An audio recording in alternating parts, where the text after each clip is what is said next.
Epstein in the Epstein Black Book. Who was it again? Give me it. Carrie Kennedy. Carrie Kennedy Kumo. Because it had me really fucking confused. Because Epstein had, and Hawkeye, you better get your ass in here, and my son and Goody and get in there.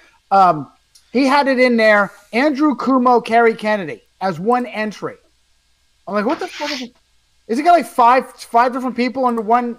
Is he got John Kerry and Andrew Cuomo and some Kennedy in there? No, it's Carrie Kennedy. And Andrew Cuomo. Both of them go into Rape Island. Go ahead, my son. There's 100,000 Kennedys. Yeah, and they all hold political office too. Not to say anything negative about my future friend Robert Francis Jr. That's your favorite Kennedy. My favorite Kennedy. Yeah. However, I think the chances of us connecting are slim and none. So we gotta not pull my punches. Yeah, and just to go back to Postmaster General, the first Universal Postal Service was set up by Henrik von Steven, and I've said he's a Knight of Malta, but like 20 times, but it was a mistake. Well, not really though. He's a Knight of the Teutonic Order, so it's like the Knights of Malta of Germany. I remember they're a Roman Catholic military order set up by for the Crusades, still exists to this day. Yeah, good. And I'll send the source for that right now. It's a little bit of plausible deniability in the same way that any country has a knighthood. It's still based on Roman bullshit. But if you're a knight of a country, then you still have plausible deniability for Rome. Well, the Teutonic Order is a Roman Catholic military. No, agree. Order. No, I absolutely agree. But they probably think that they're ducking out of total responsibility from these clowns. And let's just big picture again. They use the bullshit of awards and coins and medals and ribbons and knighthoods as an incentive for their aristocrats and their praetorians to stay loyal. And a lot of this usually includes land and wealth, which is an even bigger incentive. Please take this incentive to continue to beat down the masses on our behalf and continue to keep the feudal wall nice and high, which is exactly what we have with the police force and the military. The government has a total and complete, almost 100% monopoly on coercive force. They have been blowing bullshit about the deadly AR-15 for decades now, and it is a joke compared to the firepower that cops and soldiers wield against you. And this starts all the way back to the Roman Catholic Dud family, Thomas Nazi fighter Dud of Connecticut, the great FBI man, a leftist, Democrat, Roman Catholic, communist piece of shit who created the 1968 Gun Control Act and basically lifted it word for word from the 1938 Gun Control Act. How the fuck that's on the tips of every tongue of everyone in the NRA, it just boggles the mind. Probably because devout Roman Catholics like Wayne LaPierre and born and baptized Roman Catholics like Oliver North, it's not really important to them. That's your thing. That's not my thing. Is this the same Dodd that went to the Hollywood? No, that's the son of Dodd. See, we have another feudal, aristocratic, Catholic, communist, ruling elite family. That's Christopher Dodd. Christopher Dodd, who was happily behind the housing bubble. Did plenty of his damage. Should have fucking been hung, and instead got a promotion to go over into Hollywood and manage all the Jews in Hollywood. CEO of the Motion Pictures, right? Yeah, the Motion Picture Association. We're still tying up the knots on the Trump administration, draining the swamp full of corrupt Catholics, as he were. But this clown. She was ambassadorette to Estonia. She was North Carolina Health and Human Services Secretary. What is her medical background? She's got a deep medical background to be the Health and Human Services Secretary. She went to Marquette. So clearly anybody that goes to Marquette has a medical background qualified to go health. She's just like... just like Jeffrey Dahmer. Sure, who also went to Marquette. It was Dahmer's daddy. Don't get him mixed up now. Dahmer's daddy went to Marquette, yeah. And then it was Marquette to return the favor by buying Jeffrey Dahmer's apartment complex and razing it to the ground. And is a Jesuit-educated lawyer. Right, Yes. right. Also educated at Marquette. And his literal ordained Jesuit prosecutor. Yeah. Unlike the frauds in our realm, oh, that guy's a Jesuit. Guess what? No, he is a Jesuit. When I say he's a Jesuit, that means an ordained Jesuit. When I say he's a Jesuit, that means he's worn the collar. He's worn the collar. We have proof. Yeah, exactly. Well, and of course, One more, George. One more. I want to throw out there Kathleen Slaughter Sebelius, Barack Hussein Obama's Health and Human Services Secretary, a joke on the United States by the Jesuit-run Vatican, an absolute pro-abortion reptilian ghoul who was in very, very tight with George the Killer Tiller, had special private fundraising meetings for him before he caught one in the eye from some mind-controlled CIA assassin. That was Obama's Health and Human Services Secretary. Kathleen, also a Roman Catholic. What's Daddy's name? She was governorette of Kansas while Daddy was governor. Gilligan. How can I forget Gilligan? John J. Gilligan.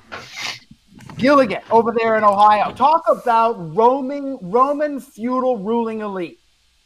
You got two running two states at the same fucking time.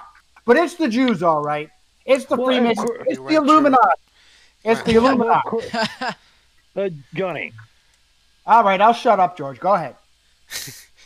Don't tell me to shut up again. I'll go over to California and smack you. Go ahead. Well, while you're here, you might as well stop at the French Laundry and have lunch. If you have a few $100, I don't have a spare $300, George, for I can't afford the fucking hors d'oeuvres at the French Laundry. But apparently, your governor can. Your Jesuit-trained bisexual governor can. And of course, so can the black mayor at London Breed, who got her master's degree from University of San Francisco. Yes. Hey, even Mayorette, how the fuck the Superior General of the Post Office, how these public officials, how Trump's sister, a federal judgette, how these public officials have millions of dollars spare to throw at the Catholic Church. It's amazing. I did the wrong thing, George. I should have gone into fucking public office. How much is Nancy Pelosi worth now? Well, Let's see. Enough to fund two $30,000 refrigerators just for gourmet ice cream. Well, actually, John, I just want to make a correction. If you add taxes, that's actually $33,000. Okay, and if she would eat all of her ice cream in one day, then the private email servers would release all 33,000 of Hillary Clinton's emails, George. She's worth Well, actually, in order for that to happen, $120 million. $120 million. that's all. 120. Are you kidding me? And that has nothing to do. I'll bet you that's separate from her hubby's net worth. Double or triple, I'm sure. Yes. So meanwhile, George, didn't you send me? Somebody sent me videos of some poor female complaining because Newsom closed her outdoor eating setup and opened an outdoor eating setup for some Hollywood boy buggering piece of shit right next to her. Well, I believe that was LA County that did that to her, but it's basically the same. Okay, I need to make a clarification here. what is going on in most of the United States is probably happening in Canada. Wait. That's Garcetti. That's right. That's the Mexican, Italian, Roman Catholic Jew, Mayorette Garcetti. Come on, give me some dirt on that piece of shit. Mexican, Italian, Roman Catholic roots, but he's a Jew now, right? Well, he's got Los Angeles. Los Angeles includes Hollywood, right? And of course, Yes. Los Angeles means the city of Mary. So, okay, so somebody probably sent you that video of that lady who's running a restaurant, I guess in L.A., and they're not allowing outdoor dining unless, of course, you're Sheila Cool, who is on the board of supervisors. Cool has a Catholic father, or has a Jewish father, but a Catholic mother. And she was on a TV show back in the late 50s and early 60s called The Lives and Loves of Dobie Gillis. And when she played a girl, Donna, I think, or I forgot her name. Anyhow, Oh no, that's pretty cool. Well, That'll get you all the way to the top in Hollywood. A Jew on one side and a Catholic on the other. That's skyrocket. and of course, Hawkeye. Finish George, then Doc, then Hawkeye. Go. well, and of course, she's a lesbian for good measure. So anyhow, the Oh, LA County- whoa! So how many Jesuit breadcrumbs can we hit? A Jew, Jew mother, Catholic father, and is a lesbian, a homosexual, which probably means that she, there's an excellent chance that she was abused on the way up. So win for Hollywood. You're guaranteed to go far. You're guaranteed to have the mayor of Los Angeles give you a special little something under the table so that you can eat outdoors and nobody else can. Well, you see, the thing is, the LA County Board of Supervisors decided to temporarily ban outdoor dining in restaurants in LA County. However, the very same day, Cool was actually caught eating at a restaurant. That's uncool. So, anyhow, you've had a number of these episodes that have taken place recently. We talked about Gretchen Whitmer, what she did back on Memorial Day weekend, and so forth. But in the last month or so, there have been all these corruptocrats, mayors and things like that, such as Steve Adler, who is the mayor of Austin, Texas. Adler is Jewish, and he's also on the board of directors for the American the Anti-Defamation League, the ADL, which was founded by Catholic Jew Abe Foxman, who actually had an audience with John Paul II. Anyhow, Steve Adler, the mayor of Austin, Texas, exhorted Austinians, or whatever they're called, to stay home for Thanksgiving, even though he himself went to Mexico. Yeah. Hey, if there's one thing the Mexicans can do, it's have a good Thanksgiving. See. Hawkeye, what are you sending me? First, how's my audio? How's my audio? I'm trying out some new earbuds. Oh, listen to that. Outside of the drag race going on underneath of you, everything is good. You're Lima Charlie. Vroom vroom. What? What? We got what is this? Grease 2? We got a girl in a ponytail with a handkerchief. She's gonna throw it down. Harrison Ford's gonna race to his death. And Toretto. Hey guys, how you doing? a good tie-in, by the way, with George Pukas being and George Pukas and Martin Scorsese. Too bad we don't have the Colonel here to talk about the death sacrifice, the black man that was brutally murdered, beaten, stabbed at the Rolling Stones concert, so that George Pukas and Martin Scorsese could film it. And George Lucas, the Lucasfilms logo is the same as Lucis Trust logo. So it should really be Lucasfilms should really be pronounced Lucius Films. Johnny, did you ever get your frozen table, George Lucas frozen? No, you know what? We're gonna do some kind of a we're gonna do some kind of a Patreon. GoFundMe.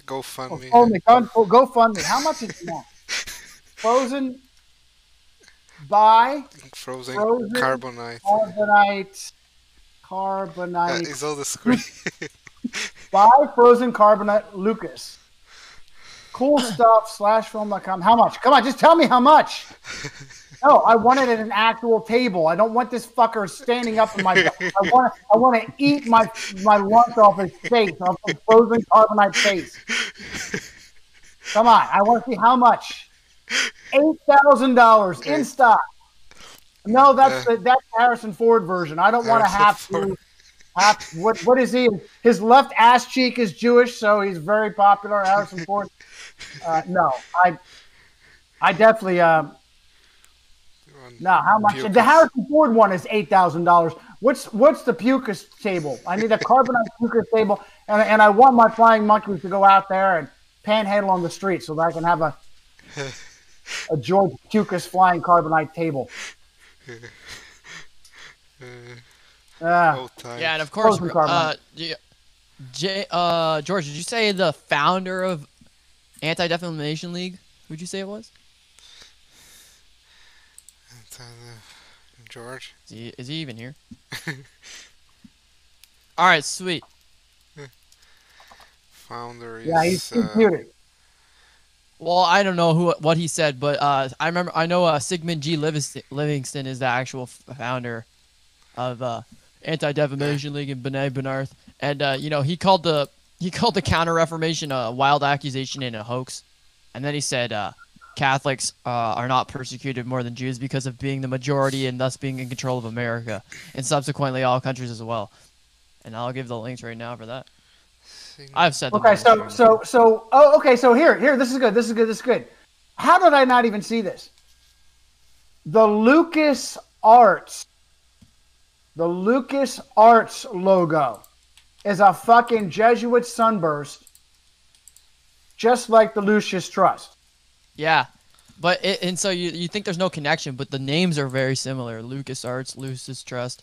So it could really be Lucas Trust or Lucius Films. Or Lucius Art, whatever you want. Right, not Pucas Films, Pucas Art. And of course, Johnny, something we've discussed before is George Lucas's current wife, Melody Hobson, went to Ignatius Preparatory School in Chicago. And she's black. Is she also Catholic? Well, I'm not sure, but she's Jesuit trained. So yes. It'd be another win because the Romans love it when they bag a black because Harrison Ford has one cheek Jew and another cheek Catholic. His father was Catholic of German, Irish descent, and his mother was an Ashkenazi he's Jew. got the most beloved ass in Hollywood. One cheek Jew and one cheek Catholic, and that's what has ridden him. But he said What's his net worth? He said he always felt Irish, but always felt Jewish. Well, it depends on what side he's leaning on. If he's sitting on the table and he lifts up on the right ass cheek to let some gas out, then he feels Catholic. And then if he feels like he's got to lift up on the left ass cheek to let some gas out, then he's feeling Jewish that day. Sorry. He says, as a man, I always felt Irish. As an actor, I always felt Jewish. Oy vey. I felt Jewish when I was acting, too. Well, by the way, that reminds me, we talked about Ed. Johnny, do you mind if I jump in? Yeah, do I have that on? Hang on. I could have sworn. Let me see. Let me double check to make sure my notes. Just a point about LucasArts. The LucasArts Entertainment, it was founded May 1st. Significant date, 1982. Well done, Hawkeye. Well done, Hawkeye. All right. With the dates. Beltane, that's International Communist Day, Labor Day. On the Beltane. Same day, Varian Illuminati was started by Jesuit Adam Weishaupt. Go ahead, George. Well done, Nick. Okay, well, we're talking about people of mixed Jewish Catholic backgrounds. Ed Sullivan, for those who he lived from like 1901 to 1974, and he had a TV show on the American network, the NBC network in America, called the Ed Sullivan Show. It was called something else. But his wife was Sylvia Weinstein. Good for you. So instead of one ass cheek Catholic and the other ass cheek Jew, you've got an intermarriage going on with Sullivan being an Irish Roman Catholic marrying a Jew. Hey, that works. Well, that it doesn't works really all the matter time. what ass cheek you are when the Jesuit order's monogram is an asshole right in the middle. And of course, didn't you? Both each their own. Isn't there a Jewish tribe called the Ashkenazi? Oh, we just went down a dark road here. Where? Let's turn back. Let's go back. Yeah, Let's get back on track. let's turn back before it's too late. let's get hyperspace here and get out of here before it's too late. Fast forward. Yeah. Let's go to Plaid.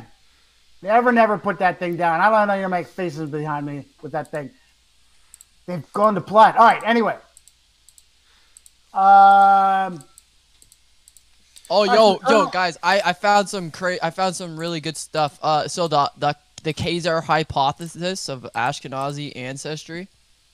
Chris sent me he sent me a video of a guy proving that the theory comes from a book that was given to the Tsar of Russia in like 900 AD or something, and it's supposedly a 16th century hoax.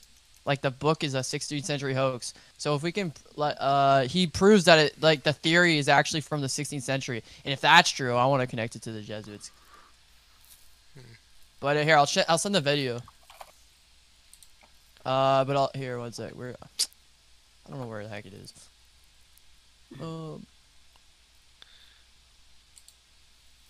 While you're looking, the Colonel sent this. I guess I can. This is a very poor quality. I'll put it in the chat.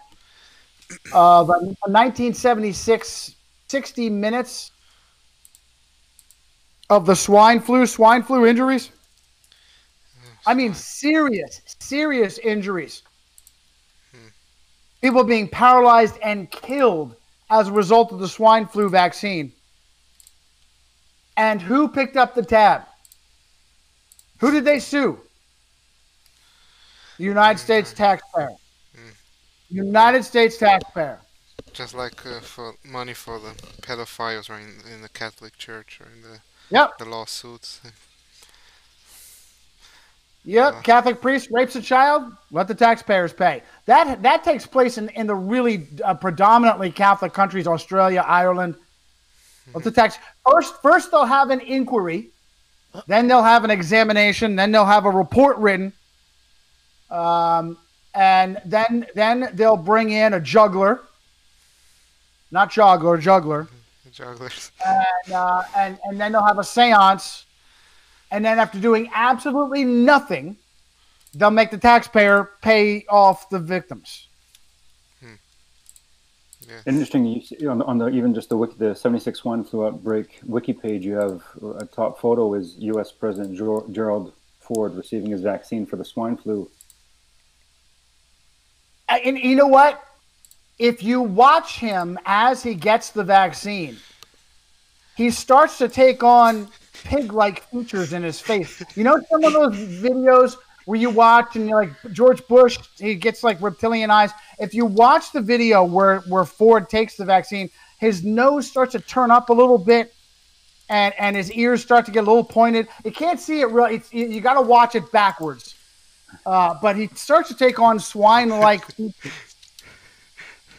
Speaking of back to 1976, I know I covered this a little bit, quite a few months ago, but that same year, July 21st, which you have the Jesuit suppression anniversary date, you have the, I think you said this to Sawman, the 76 Philadelphia Legionnaires' disease outbreak. I don't know if you remember any of that information, but interesting that we would have this the same year. Absolutely, yeah. There's a lot of dirt on that phony Legionnaires bullshit. There's a lot of weird shit going on. Yeah. All right. What else? Yo, here I found the video. Here's the video to the origin of the Khazarian hypothesis, which this guy proves that it's from the 16th century hoax of a book that people say it's from like 980. So what exactly is the hoax portion that the people in the steppes of Russia have?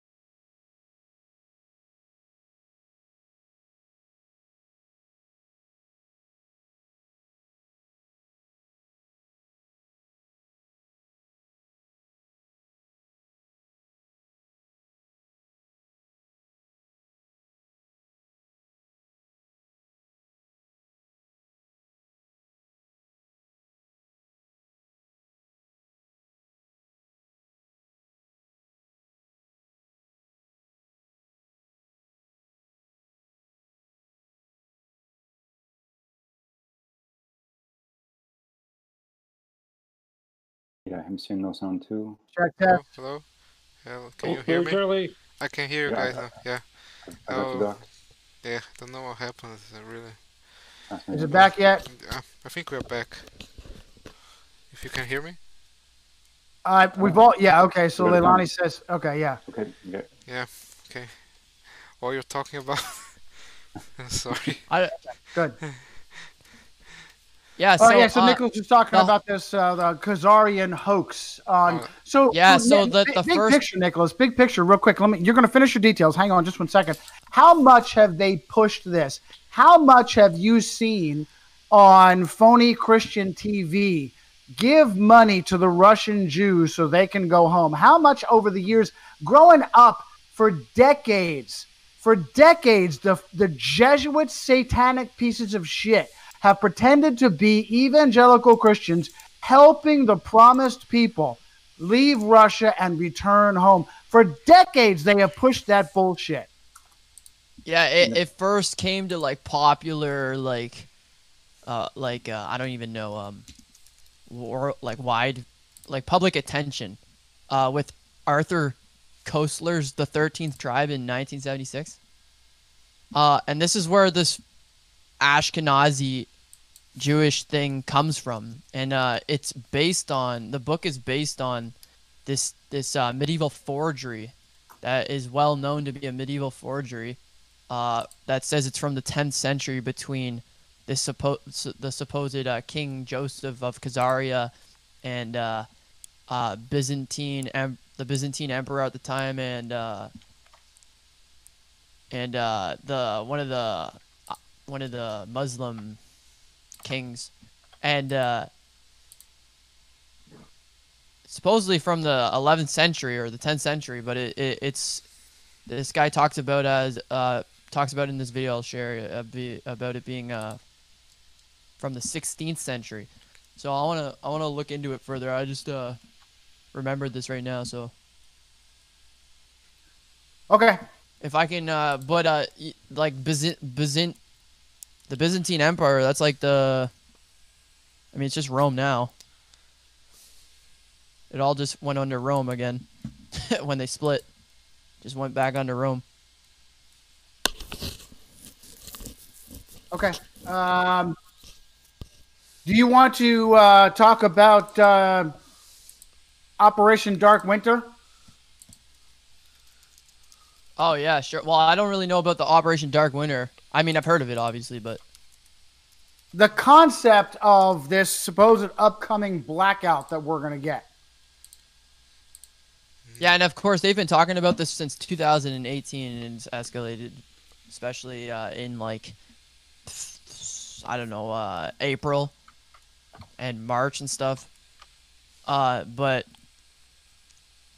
yesterday at like 3 p.m., my dad was in a.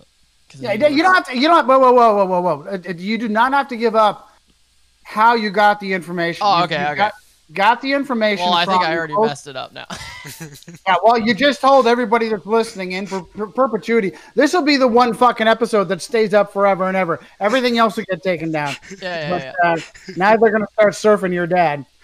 Who is Mr. N. Goods? Let's look right. Mengo. All right. Looking. Where does he work? He works what? Defense Intelligence Agency. Oh, okay. Yeah, pretty Yeah, much, we right? proved this kid. He's an agent. No, I know, whatever. I've already told people like where my dad works. All right, inside information. You have inside information through your family. I'm an insider. That from very high up in the Silicon Valley tech company, that his big poobah boss was saying the shit's gonna hit the fan. Yeah, well, just yeah, okay, yeah. So he was in okay, so well, should I give the name of that guy? The name of what? Should I give the name of the person who said all this? No, you don't have to. I mean, I don't even know if I would give the company. It's a very well-known tech company. It is a tech company that was a founding member. When you go back and look at who it was that was making computers from the beginning, that's it. That's this company. They've been making computers. They were making fucking typewriters before they made computers, and then they were on the cutting edge of computers when they first got started. As a matter of fact, the founder was knighted by Hitler. Wow. Anyways, so he said this. I overheard this. I was in the room. This guy for about who, 30 minutes because I was trying to print something. This guy who was trying to knighted print by Hitler said this, or is it? No, the founder of the Okay. the company I confused. Okay. said he said this. There are going to be problems, and this was like I remember this so clearly. So this is pretty much exactly word for word. There are going to be problems at this year end, like December. I'm not being pessimistic. I know this for a fact. There is a bomb, his exact words, coming this year end. I would like to know how you and your team will be able to counter such problems. I used this term in the past. I need you and your team to develop a military war room, his exact words, to facilitate and be ready for this bomb. And he went on stressing for like 30 minutes to like 15 people in the thing, and about this bomb and like development of a war room, and by which I think he meant like a serious emergency backup roadmap, like how to counter this and stuff if it happens. And this backs up what was said in a lot of videos of people have published, like with Operation Cyber Polygon for the World Economic Forum, which IBM is a part of. So it like our right, so the partner and participant is one of the main ones is that. So, and then this goes back to what people are talking about, like Operation Dark Sky playbook, and the Jeremy Jurgens of the World Economic Forum managing director said, I believe that there will be another crisis. It will be more significant. It will be faster than what we've seen with COVID. The impact will be greater, and as a result, the economic and social implications will be even more significant. And then Klaus Schwab, who's a member of the 1001 Society, which was set up by the Circle P&A, a subdivision of Opus Dei in the 1970s. He said, quote, "We all know but still pay insufficient attention to the frightening scenario of a comprehensive cyber attack. Could bring a complete halt to the power supply, transportation, hospital services, our society as a whole. The COVID-19 crisis would be seen in this respect as a small disturbance in comparison to a major cyber attack." And, we're considered cyber terrorists, according to them, because according to them, we spread misinformation, even though we prove everything with names, places, dates, citations, sources, back it up with more than 2 witnesses all the time. Anyways, but, there's lots of predictive programming for this, going all the way back to, what is that, what's that movie, with Bruce Willis. Armageddon, the blowing up the meteor. It's like Die Hard. Yeah. The one from Phase number 2. Yeah, I don't know which one it was. It was the one that came out like in early 2000, and it had like the anthrax virus in it at the beginning. It's literally all a play-by-play of what's happening right now. It had the Die Hard movies. I wanna talk about the specific one. Okay. If you're looking that up, how about this? It's interesting though. Like if something Three. happened in December, we got some like Vladimir Ledachowski, significant superior general, has a death date anniversary on the 13th of this month. We got Jorge's birthday on the 17th of this month. Not that it's good; something would fall directly on the day, but there's an interesting time, and yeah, there's other significant dates. Of course, the 25th, 26th, so on. Anyway. Yeah, and it was Live Free or Die Hard. Live Free, Die Hard, yeah. It was 2007, and the movie's about like anthrax virus, and then the whole power grid gets shut down, and everything's like blackouts everywhere. That's right. It was a three-step process of unraveling infrastructure. Right. Where yeah. So that reminded me of this because first it starts with a fake virus, then it starts with a controlled like demolition of like power. So I think what they're gonna do is like this is where we're gonna see the internet really come back to what it was supposed to be. Probably everything's gonna. If you have any like sin on your computer, man, you guys gotta get rid of it, or your phone. I always said like the phone and the internet and like your computer is like the Jesuit confessional. So if you have anything on there, you need to get rid of it now because it's probably gonna everything's probably gonna get leaked or like they're gonna probably tear it all down like a house of glass, you know, like but there's an interesting scene in the film that they blow up the what Parliament building in the DC, the Rotunda building. What is that? That is the Johnny. That's not the White House. The congressional the congressional rotunda. Okay. Yeah. It looks like it's blown up in a video, but they don't really blow it up. It's faked. So that's what I remember about that film too. Could Hawkeye, do you want to chime in? Please. Okay, there's a cheesy sci-fi comedy film came out in 1996 called Mars Attack, starring Jack Nicholson, Glenn Close, fellow Canadian, Michael J. Fox, Pierce Brosnan, an all-star cast. In the film, as I said, it is a Tim Burton movie. These creatures from Mars attack Earth, hence the name. And there's a scene where they kill all the members of Congress.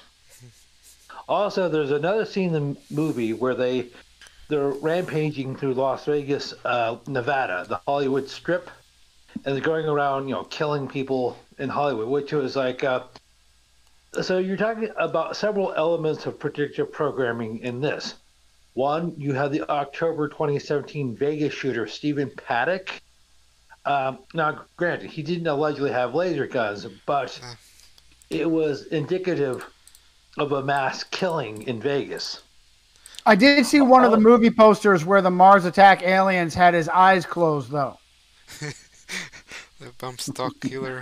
He had a bump stock. Yes, he had a bump stock laser weapon. If you notice in the movie, the laser weapon goes back and forth just like a bump stock.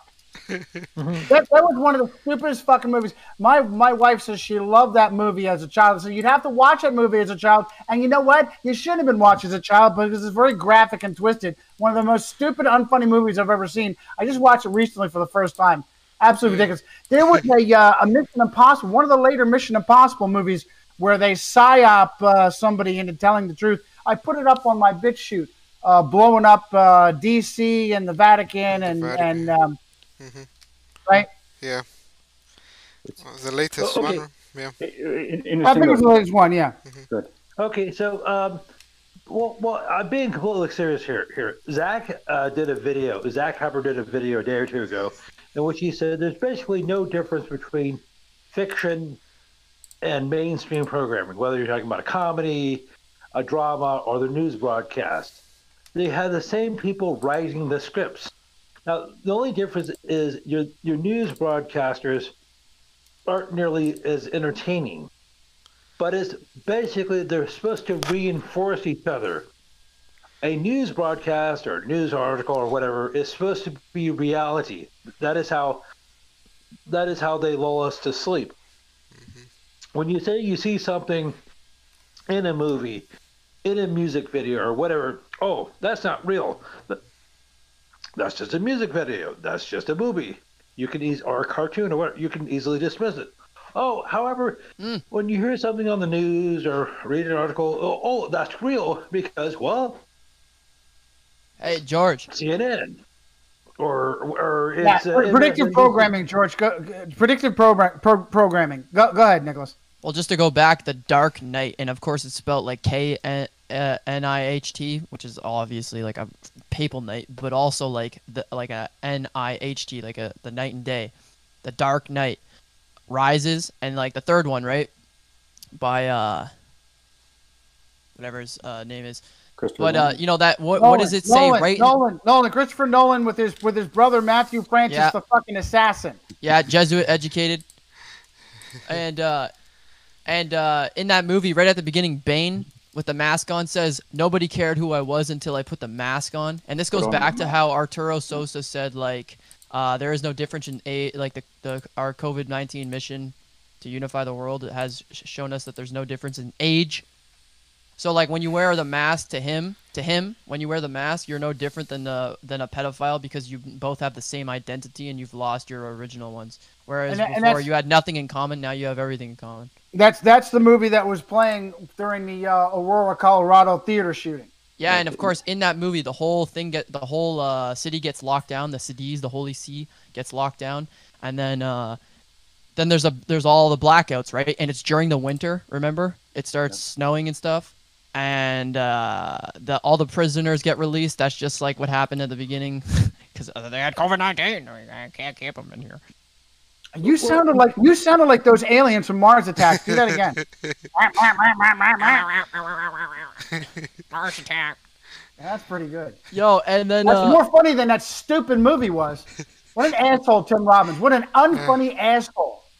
Go ahead. No, but you see, the whole movie's about creating a villain, and then someone comes to rescue them. But the person who comes to rescue them is not a hero. He's part of the antithesis. That's Nolan. That's Nolan all the way. And Batman it's Batman.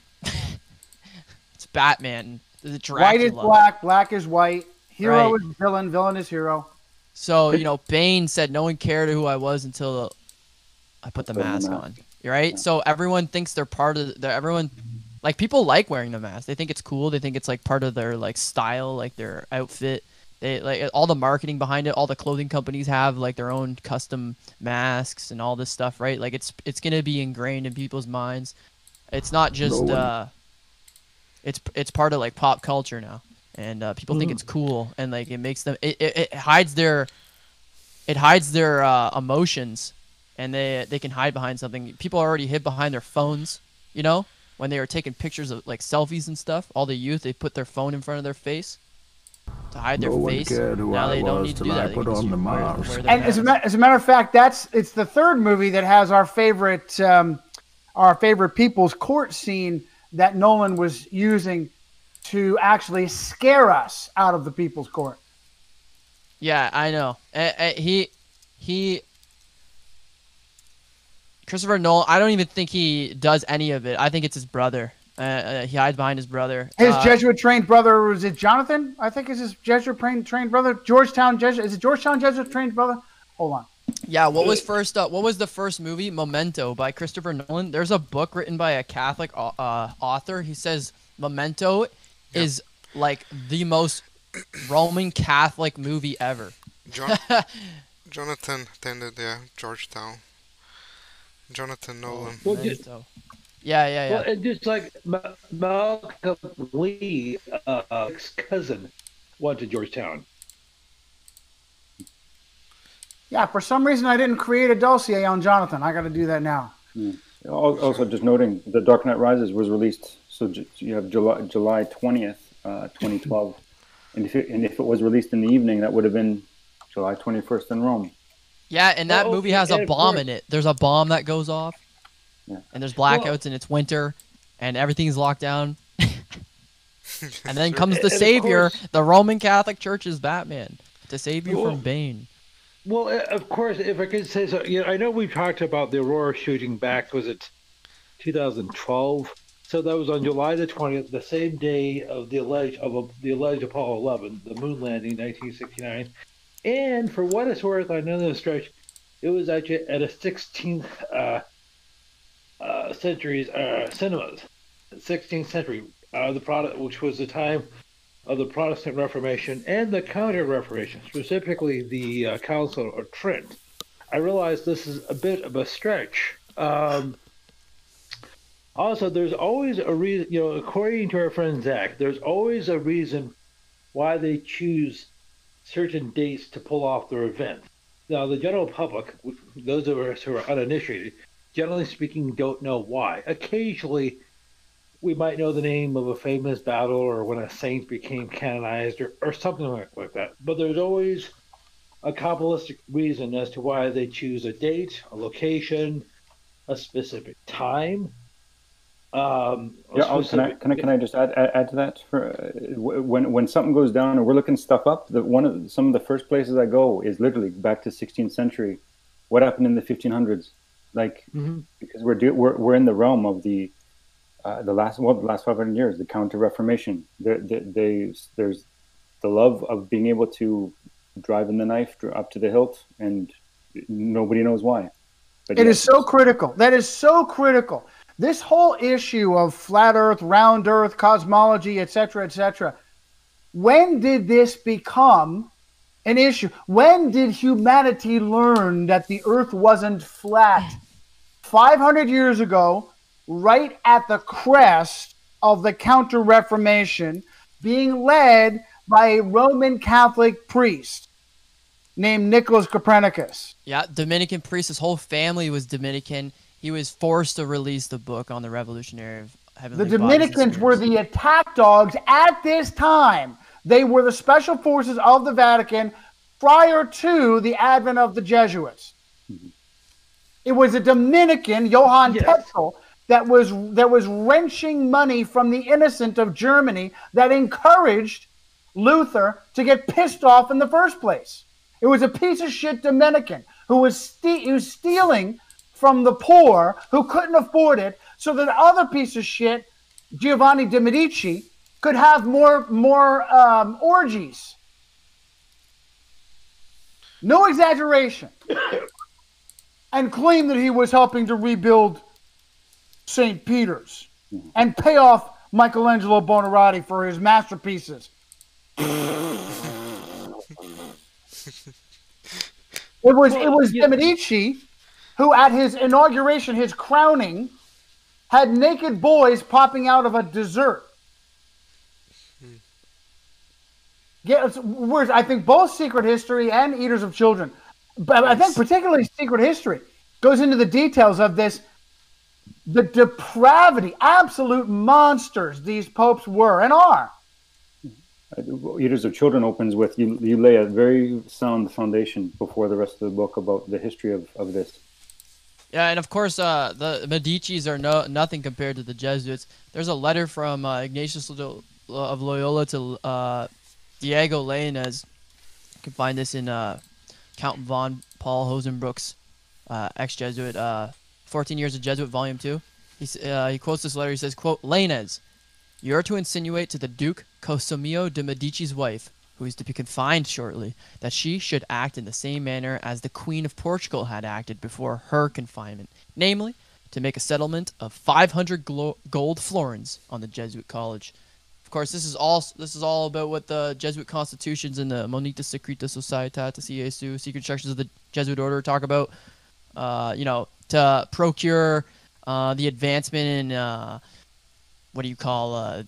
money of wives and widows, and to use their vulnerability to get money for the Jesuit order. That was right out of Secreta Monita, something like Monita Secreta. The instructions on how to exploit guilt and loneliness and go in and steal from widows and so forth. Meanwhile, the Bible says care for the widows. The Jesuits say rob the widows. Yeah, and of course they always say, well, we didn't take it. The individual Jesuit didn't take it. So, the individual Jesuit is poorer than anyone, but the Jesuit order is the most wealthy thing on earth. And like the Monita Secreta, Secret Instructions of the Jesuits, first appeared in print in Krakow in 1612. After they had already been circulated in manuscript form, the editor and publisher was ex-Fourth Vow Jesuit Jerome Zorowski, and its contents were entirely written solely by none other than the Jesuit Superior General Claudio Acquaviva in Rome. Good. Almost innumerable editions and reprints in all civilized tongues followed one another. The latest edition was published in Bamberg in 1904. The importance of the publication follows from the fact that directly after its appearance, the Jesuit Superior General Matuio Vitelleschi, twice in 1616 and 1617, instructed the German Jesuit Jacob Gretzer, a prominent Gnostic counter-reformative theologian of the order, to refute it, and that up to most recent times, Jesuit after Jesuit have come forward to repudiate it. Only sound proof can turn the scale against the genuineness of the Monita, and such proofs have never been produced up to now by the Jesuits. The genuineness rely essentially on the fact that the manuscript copies of the Monita, upon which the printed edition is based, were to be found in many numerous Jesuit colleges. The discovery of such copies in the Jesuit colleges of Prague, Paris, Roermond, Munich, and Paderborn is beyond question. The copy in the Jesuit house of Paderborn was found by Protestant military leader Christian the Younger of Brunswick during the Jesuit-created genocidal First 30 Years' War, Roman Crusade, in a desk drawer of the Jesuit college rector's room. The manuscript copy at Munich... All right, my son, please don't read on and on and on and on. Just you've got to really make this point for the audience. Pick the punchline, and then back up your punchline with key readings. If you read for too long, it just it detracts from the power of your point. Well, I'll just say this one last thing. The prominent Jesuit theologian Lorenz Forer, S.J., considered it advisable to pass it over in silence in his famous work of repudiation against the Jesuit order in the Anatomiae Societatis Iesu.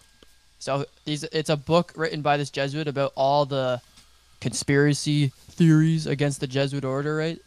And he passes over in his book. He says, yeah, okay, I can't even attack that. There's too much proof of. We're just going to skip that. Yeah, that figures. How about, speaking of getting back to cinema, I don't know if is that okay to jump back a little bit? Yeah, because I'm looking at I'm looking at the Washington Compost, thinking this is so important that they're going to have a special article just on the brilliant professor at Georgetown that taught the brilliant John Nolan. Never fucking heard of John Nolan until I looked into this. But the Washington Compost, supposedly run by Jews, like the great Spotlight's Marty Baron, wants to highlight the brilliant professor that inspired John Mulaney, devout Roman Catholic, triple Jesuit trained, and Jonathan Nolan, the brains behind Christopher Nolan. Yeah, and I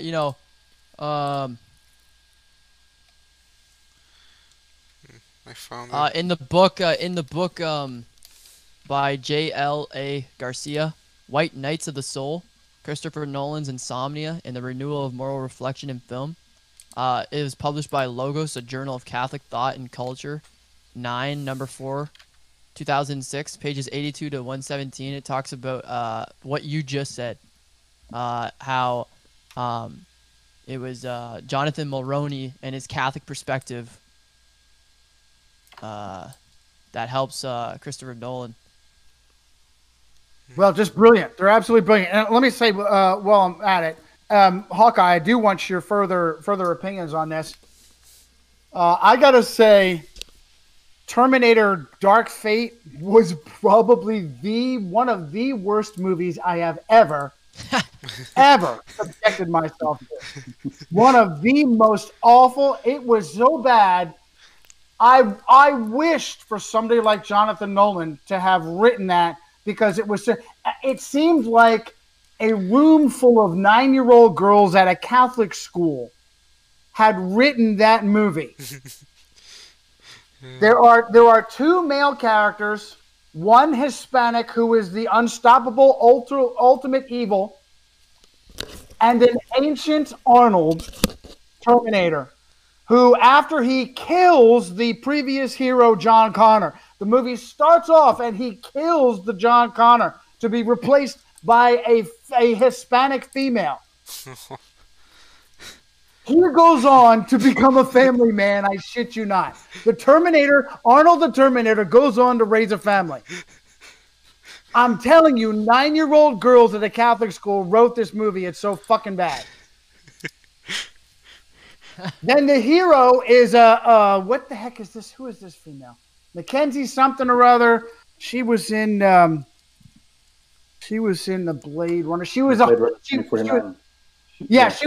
she was the prostitute that had sex with the hero while meanwhile being projected of the AI. The AI became the prostitute so they could have sex with the hero in Blade Runner 2049. That sounds like what's happening on Twitch. People are using MCOM or mocapture devices on their bodies, and it turns them into like 3D anime, like three-dimensional anime characters. Like, it's insane how realistic this looks too, and like it's crazy what the world is becoming. It's like super. Well, it's not cheating. Yeah, it's Mackenzie Davis is that I'm pretty sure she's the one that was in this awful fucking movie. Mm-hmm. It is an absolute. It should have been Terminator Dark Uterus. But the same director is he directed Deadpool too, so the same guy. Really? Mm-hmm. Teen. And what does how about writers? I mean, okay, so you're directing this puke fest, but you're not necessarily creating it. You're not necessarily the one behind the creative force. Something that we make a mistake. We make a mistake all the time. We ascribe to the lead actor or actress the creative process of a movie, and they have nothing. They're freaking.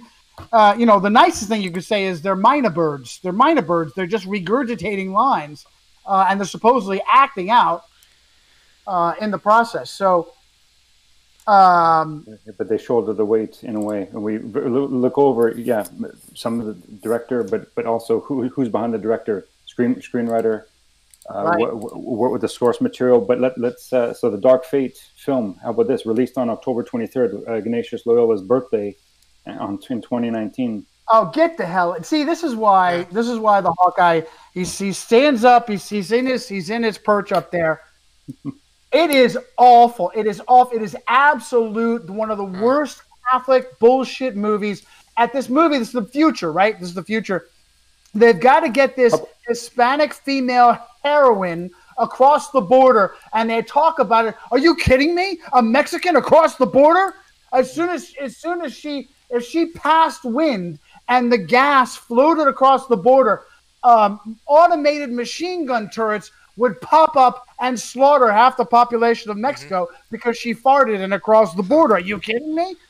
So one of the writers, David S. Goyer, so he's Jewish, attended Hebrew school.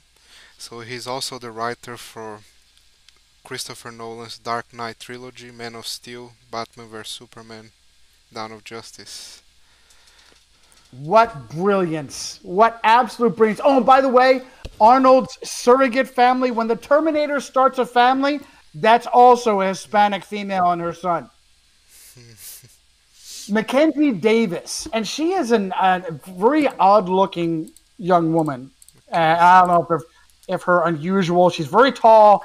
And, of course, there's a prolonged nudity moment. She has this really perverse, twisted. Of course, you arrive on the scene naked, and meanwhile you've got these Terminators that are all metal, but they can go and time travel because the story writing is that fucking bad.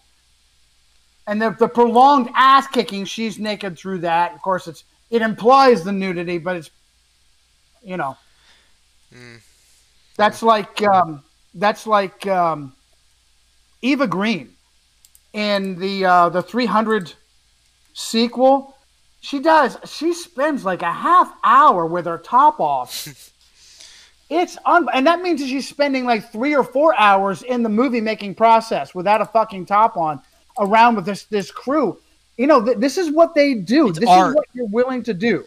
We can get away with it by saying it's art. No, I'm talking about the process. I'm talking about what went through fucking Eva Green's mind. She got there. She put herself on the map in the Bond movies by being willing. Who was it? Oh man, I had the displeasure of coming across some shit in an actual movie. It wasn't a porn movie, but it could have been. That man, these actresses show willingness to do this stuff. And not only just on screen, but I don't doubt it for a minute that they do it off screen as well. And the men too. You got guys, how many of these guys swing on both sides? Michael Fassbender, Tom Hardy, Superman. The Man from U.N.C.L.E., the guy. Yeah. I was just watching that the other night. Guy Ritchie, as good as he is, he is happy to use all of these selected. Why is it that you see him? Is it really that hard? Are these actors and actresses really that good that you can only use the same fucking people over and over again? Or is it that you can only use the ones who have sold their fucking souls? And of course, Guy Ritchie is like Lorenzo Ritchie's. One of his names is Guy Ritchie.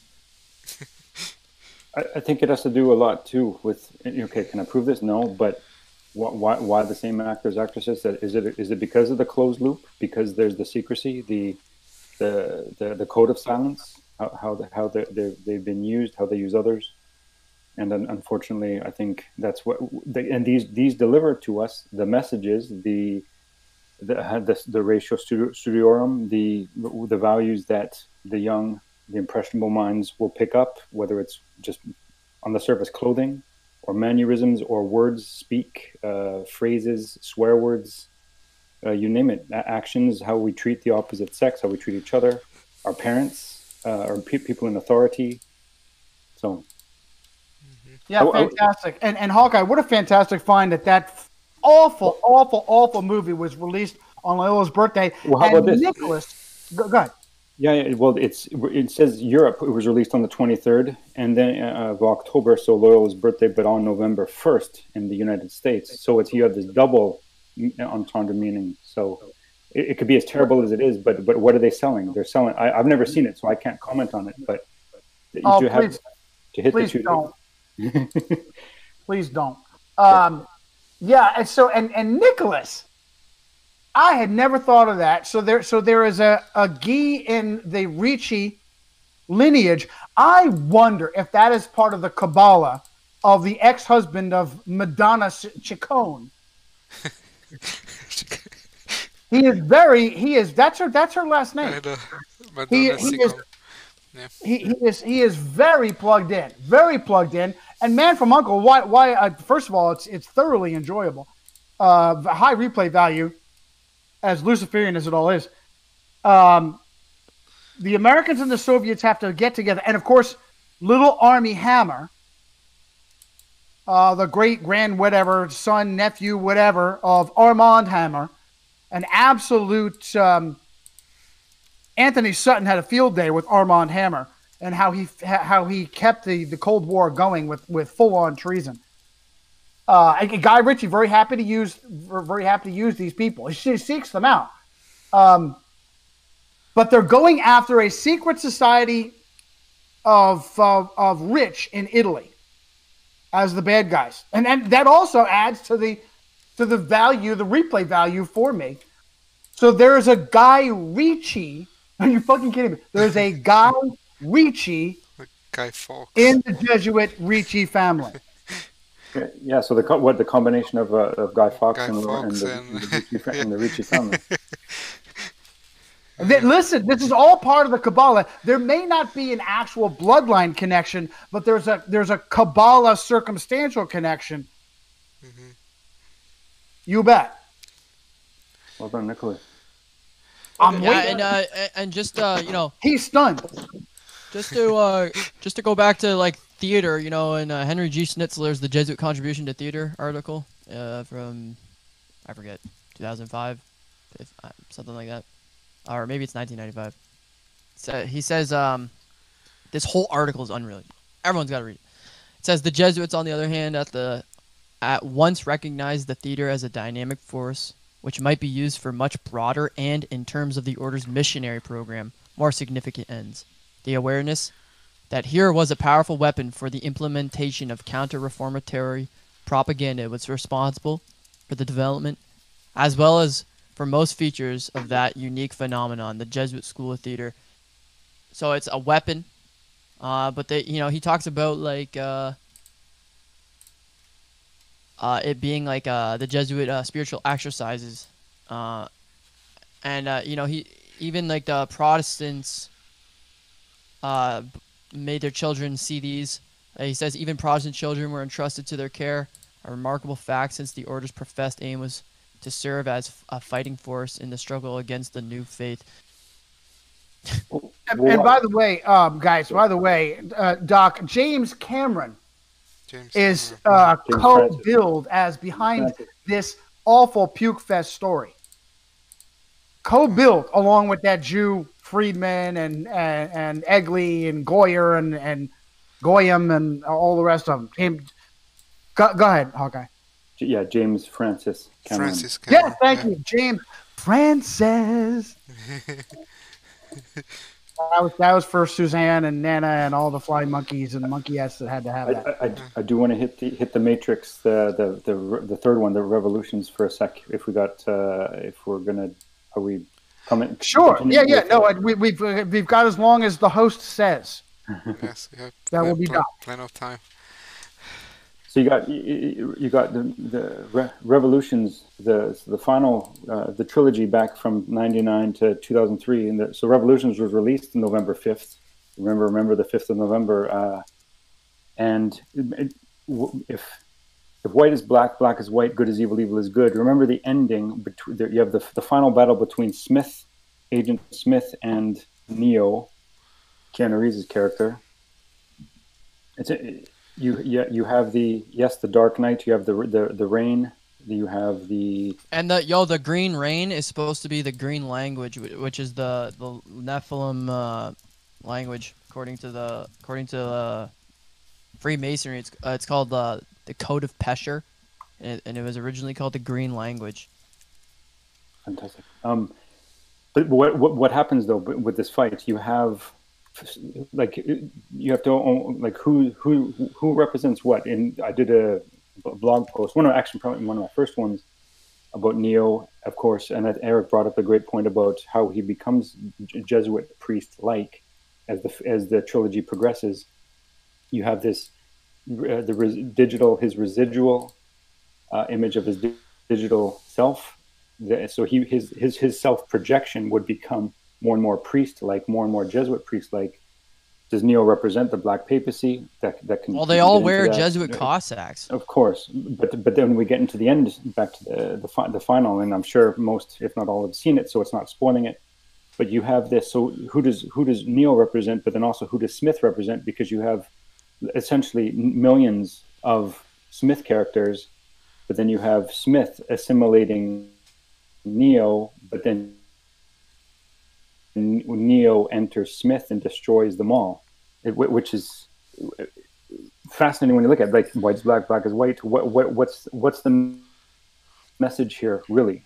Like, of course, in the film, Smith is the bad guy who's taking over the world, but ultimately gets destroyed by Neo. I said on my website that like the picture I have of like I made a meme a long time ago. It was what if I told you? You know that meme? What if I told you? And it's Morpheus. Okay. What if I told you this is a Daniel A. Lords Hollywood production code about counter-reformative Lego monistic Pesher code, apotheosis from the womb of Mary, the Matrix. The machines are the God of the Bible. The programs are the born-again followers of Jesus Christ. And yes, I am dressed in a full serpent skin Jesuit Cossack. And he's wearing those glasses.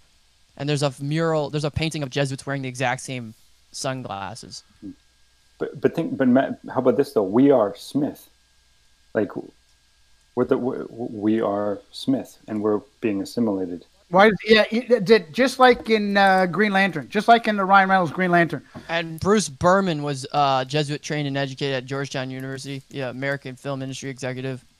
He's the chairman and CEO of Village Roadshow Pictures. And that was Village Roadshow Pictures is the production company that produced the Matrix trilogy. Just like in the Green Lantern, where we are Parallax, which was Samuel Samuel Rowbotham's pen name, as he wrote Zetetic Astronomy. Zetetic is you verified it yourself. It's scientific method. That was his pen name. We are the enemy. We're the yellow fear of and they are the green. And think about this. This is the same thing with the Batman movies. We are the chaos, the Joker movie. We are the chaos threatening to destroy the stability of the devil's simulation, destroy their matrix. We are the chaos because we're awake. We're the bad guys. We're the evil. And the superheroes and the heroes are the ones that maintain the order. Mm-hmm. Yeah, exactly. Well, and, you know, Morpheus is like a Greek god. And, you know, Morpheus offers him 2 pills. But it's like the real answer is this. If I was Neo, I go, no, sorry, I don't take pharmakia. I want to take, or you don't take any of the pills. Well, actually, and of course, you're making reference to the Green Lantern. Bear in mind, back in the 1960s, Bruce Lee made a name for himself by portraying Kato, the assistant to the Green Lantern. Back when George. You're getting the Green Lantern, a DC comic superhero, mixed up with the Green Hornet. And I gotta say, the Green Hornet was not nearly as intimidating as the Green Lantern. He was a little more on the silly side with his 1960s suit and fedora and a silly green mask. But yes, Bruce Lee was very effective as Kato in the television series. Okay. Sorry about that. Oops. So, well, you know what? Could I just chime in something? We were talking at the beginning of the brief about the U.S. Postal Service, the Superior General of the Post Office, Louis LaJoy, or DeJoy, or however you say his name. Well, I just, and of course, that's just not pure trivia. He and his wife are both devout Roman Catholics, and I believe they are part of the Pious X Society. And I know we covered that about an hour ago. However, the last month or two, the U.S. Post Office has become basically uber Nazis when it comes to the muzzle policy. For months, they were suggesting it and encouraging people to wear one when they go inside, but now they've had zero tolerance. And now they're not allowing any exceptions. George says he's going there, and they're now slamming the door. The United States government says the United States government will not honor the exemptions of the United States government.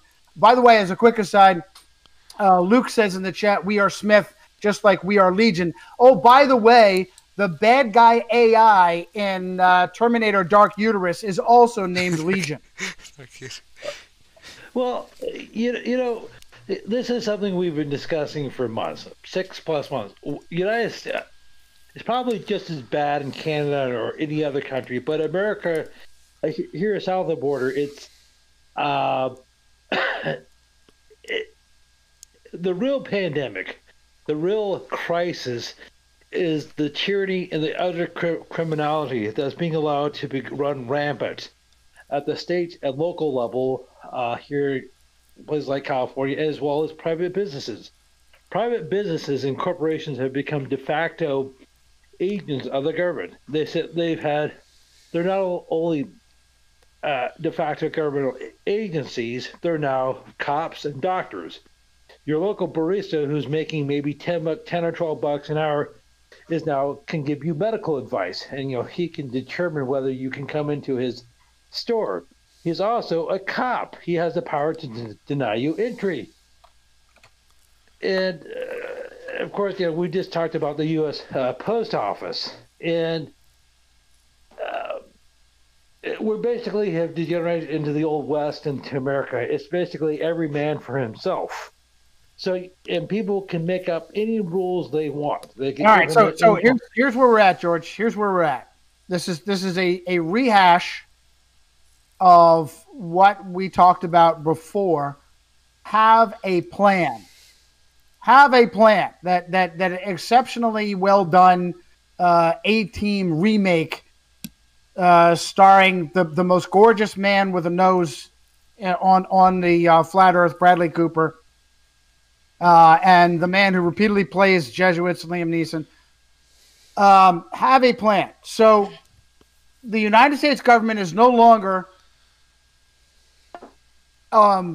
honoring United States government exemptions. It is lawless. So you need the post office, and yet you refuse to wear a COVIDiot nappy. So have a plan. You could go in and bull your way through until what? Until they call the cops and get you arrested, evicted, whatever. Have a plan. How do you utilize it and maintain your conviction that you refuse to wear a COVIDiot nappy? Have people go in there for you. Have a plan and stop. Yes, it is lawless. So is this entire fucking scamdemic, George. The entire fucking scamdemic. So is the absolute Nazi iron fist that deleted my fucking second channel because I was talking too much truth. It's all lawless. Okay, yes, acknowledge it is, but don't let that stymie you into inactivity. Understand the paradigm and have a plan. And in relation to the plan, how much resistance does the plan call for? We've talked about this before. In relation to your job, it may not be as critical as whether or not you can physically enter the post office. Maybe that's important to you in your daily life. Maybe you can get around that. But maybe you have a job that is requiring you to get tested every week or to get the this bullshit corona hoax vaccine into you. Okay, so what is your plan there? Your plan has to have multiple tiers to it. How do you push for the exemption? There's multiple levels of pushing for the exemption. You can push for religious exemption. What did we say? We said the Hyde Amendment and Church Amendments, both, right? Push for Hyde and Church Amendments. Save up money to get yourself legal representation from some useless piece of shit ambulance chaser, and don't hold your breath thinking that it's. And let me tell you something: those fuckers, $300, $400, $500, $600 a fucking hour, unbelievable. And you may not even get anything out of it, but that has to be part of your plan. And they are forcing this in your plan. Prior to this criminal behavior, you didn't have to budget for a fucking lawyer, but now to save your job, you just might have to. You also have to have a plan of leaving your job. Can you get employment with your resume somewhere else without having to get tested or vaccinated? Yeah, Ontario's really good. Well, Canada, I guess. I don't know. People don't know their rights, though, you know? Like, they say you have to do this and you have to do that, and then right underneath the laws it says, except if you have all these exemptions. So it's all about, are you going to listen to the media and what they say, or are you going to go and do your due diligence and see what the actual laws they don't want you to read say? Because like in Ontario regulation, this is from most updated one from November 27th. I walk in anywhere I go, doesn't matter. You can think of it. I walk in, they say you have to wear a mask. I say I'm legally exempt. It's against my religion. They either 9 times out of 10 they go, oh okay, they don't care. And then the 1 time out of 10 they say no, you're not allowed in. And then I always bring a huge, what is like 20 pages of all my rights, updated to the most recent part. Like the first thing I say, I have it all highlighted.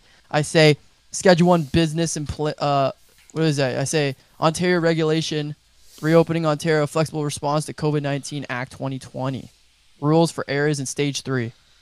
Schedule 1 business and places, general compliance. 4, unless the person in the indoor area is being accommodated in accordance with the Accessibility for Ontarios with Disabilities Act 2005, is being reasonably accommodated in accordance with the Human Rights Code, in which persons are unable to maintain a physical distance of at least 2 meters from other persons, which obviously you can always do. It says, for greater certainty, it is not necessary for a person to present evidence to a person responsible for a business or place that they are entitled to any of the exceptions set out in subsection 4. And then this is another proof from Ontario government. When you don't have to wear a face covering, there are some situations when you don't need to wear a face covering. You do not need medical documentation to support any of the exemptions below. Health and accommodations says. Yeah, but bottom line is, my son, certainly for those in Ontario, you've done fantastic homework there. Do your due diligence. Know what's going on. Have a plan. Don't just get pissed off and go face first into a meat grinder. You're going to get your ass handed to you. You're going to get fired. You're going to get arrested. But yeah, and the Human Rights Code says it's against protected grounds of creed, and the protected social areas for this are accommodation, housing, contracts, employment, goods, services, and facilities, membership in unions, trade, or professional associations. And then it says this. Code does not define creed, but the court and tribunals have often referred to it as religious practices. Creed may also indicate non-religious belief systems that, like religion, substantially influence a person's identity, worldview, or way of life. So that's exactly what the Mass does. It destroys your identity and individuality, which, according to Pope Francis's people, Fratelli Tutti, universal brotherhood is the plan. That's great information, but what I'm finding, like, there's this consistent emotional reaction. Like I have family members, like, will the man's enemies be his own household? Like I've a particular family member, but who will wear 2 masks. But here's the thing, though, because what's the context of the house is living with multiple people with disabilities, compromised immune system, and so there's this weight of, if I go out into the world and if I bring something back, I could potentially harm or kill these, whether it's elderly or somebody else in the family who is sick. And so to present that, it doesn't work. So it's very interesting. Like, back to the power of inception. Go ahead, Doc. No, well, actually, it's the opposite. It's the opposite, because according to general compliance in Ontario, at least, it says unless in the person in the indoor area is a child who is younger than 2 years of age, is attending a school or whatever, and then it also says has a medical condition. Nick, you stepped on Doc. Doc was going to say something. It's fine if he can finish. I was just responding to whatever. Sure, but the other aspect of this, Nicholas, is, what is the threat? I don't know. I think everything is based on assumptions that are going to happen to you. Exactly. It's based on false assumptions that there is no fucking threat. And there is no threat. People think they're going to have their rights taken away, so they go and wear a mask, takes their rights given away. No one said you had to wear one. You just give them away. But okay, we're talking about rights. But if somebody legitimately believes that, remember, it's to many people, a majority. If it's like, if you don't wear a mask, you're the cause, you're the problem. If you just wear the mask, all this will either go away, or there's the other side to it. If it's you, you know what, Hawkeye, home run, Hawkeye, a blue pill zombie that believes that if you're not wearing a mask, you're endangering them, is worth 10 cops. A blue pill zombie that believes the corona hoax is worth 10 cops. And that's I always say I'm calling the cops because it says the police services shall provide throughout Ontario in accordance with the following principles too: the importance of safeguarding the fundamental rights guaranteed by the Canadian Charter of Rights and Freedoms and the Human Rights Code. But when these people are, like, you share a house with people who, like, I don't want it to be. It's not about calling, like, being derogatory to whether close family members or. But when somebody legitimately believes, just like the Jesuit cosmology, or pick your event. But the rights aren't for them; it's for you. The rights are for individual people. Okay, but I can stand in. Okay, we're not arguing about this, but I can present things, but I still have to be in a house with other people that think I'm going to kill them, and I'm going to hurt potentially other family members, and it's. And I know that's not a unique situation. So, like, I believe John is right. You have a plan. Like, we have to be innocent as doves, but as shrewd as snipers, as vipers. Both. I think, as shrewd as a sniper viper. Yeah. I mean, I have a lot of things I could say to that, but I don't want to make the show about that. So. Yeah. Oh, okay, can I? And let me just round up, George, and then you can jump in. As we've also said before, there are aspects to this. You have a plan. You are well studied and researched, and very often you will find that your worst case scenario plan does not need to be enacted, but you better have it. That's what I mean. Like 9 times out of the 10, when I don't wear one, people don't even care. They don't even look at me. They like, and then the one time they ask, I bring this up. I don't even need to provide everything I just said, and then when I do, they go, "Oh, okay." But if that would have not have happened to you, Nicholas, had you not been prepared. Had you not been prepared, you are prepared. I am physically ready to go to prison. They'll just let me go when I get there. That is the plan. That is absolutely the multi-tiered plan. I'm going out, I'm going to resist, and it is entirely possible that I will get arrested. It's unlikely because I'm prepared and I'm ready, but it is one of the possibilities. I had to deal with the VA this morning. I was repeatedly queried about mask wearing and do I want the flu shot? No, I don't want the flu shot. Okay, I will put your name down as not wanting the flu shot. Oh, by all means, put me in your database as refusing the flu shot. Yeah, I think Blacklisted. going to prison can be part of your plans, but like if I go out with my children, I don't think I'm willing to go to prison in front of them. Well, prison is after you get convicted. They can't convict me of anything. Cost-benefit analysis. Therefore, if that is part of the possibility, then guess what, Doc? You're going to have to draw the line in the sand much closer to your family than maybe someone who is single. Yes. Yeah. I think that there's also recognizing, I think, where this, like whether the so-called dark winter, if that's upon us, but as this drives on and works itself out, the minority will be those that resist, and then but of course there's where the cause of the ongoing, like the supposed virus is not going away because of the people that gather that don't listen to the rules of the curfews, and anyway, it's just that you can see there's intentional creation of tension that's gonna stuff's gonna be happening. So again, I don't know. I have no fear. I have all my faith in what the Bible says. Like if you observe the commandments, then you're gonna be blessed, and if you don't, you're not gonna be blessed. So I don't really. Like, just to talk about myself, like I don't assume anything's gonna happen to me. They always say this is gonna happen, but it's all lies. All right, that is absolutely a Christian angle to take, and maybe we could encourage Doc to have that angle. But let me tell you something. There's a lot of examples in the Bible of people who were with God, and it was part of God's plan to go to prison. It was part of God's plan to get tortured. Well, that's what I mean. Like, that's what I'm saying. Like, I have no problem going to prison. It's a matter of peace. And where do you draw the line? Do you draw the line at having to wear a mask in public? Do you draw the line at your school saying your child's not going to school unless they get the corona hoax vaccine? Yeah, that's the line for me. I don't mask my children too, but yeah, I. There you go. There's a good line to draw. I'll wear the COVIDiot nappy, but I ain't put it on my little boy, little girl. They will mask when they can answer by themselves. Or now I'm answering for them, so I say Home run, Doc. They don't Home run, mask. Doc. Home run, Doc. Go ahead, George. Okay, couple of things. That reminds me. I've watched some of the recent briefings that Andrew Nichols Cuomo, the governor of New York, has done. And so I guess, and I know he's done over 100 broadcasts, so that's how he won his Emmy.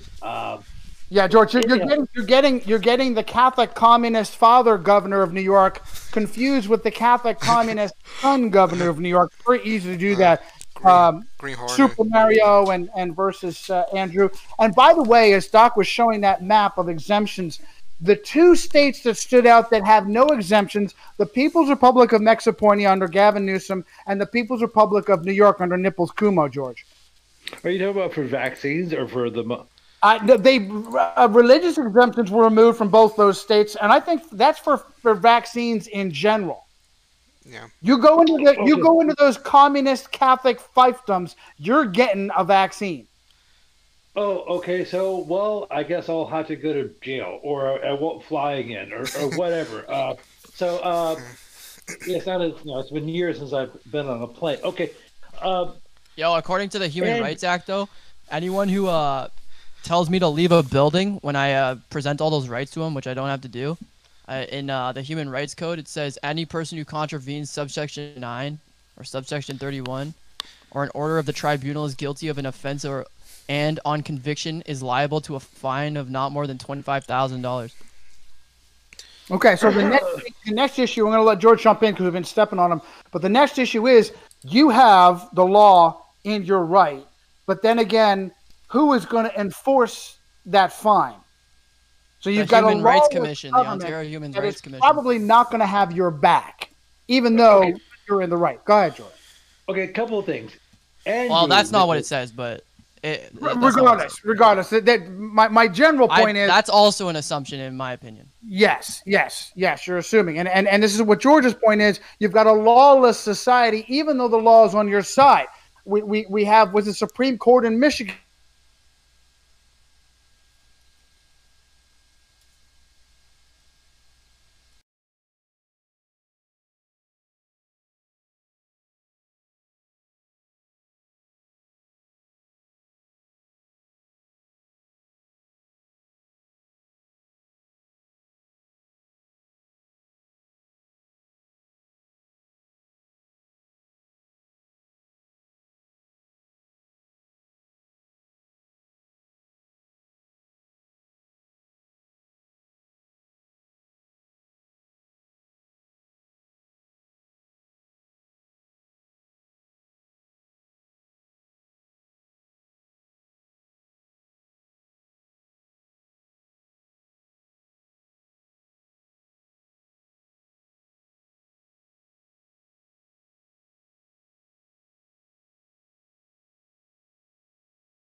Mark doesn't have it. Check test. We are back, I think. Are we back? Yeah.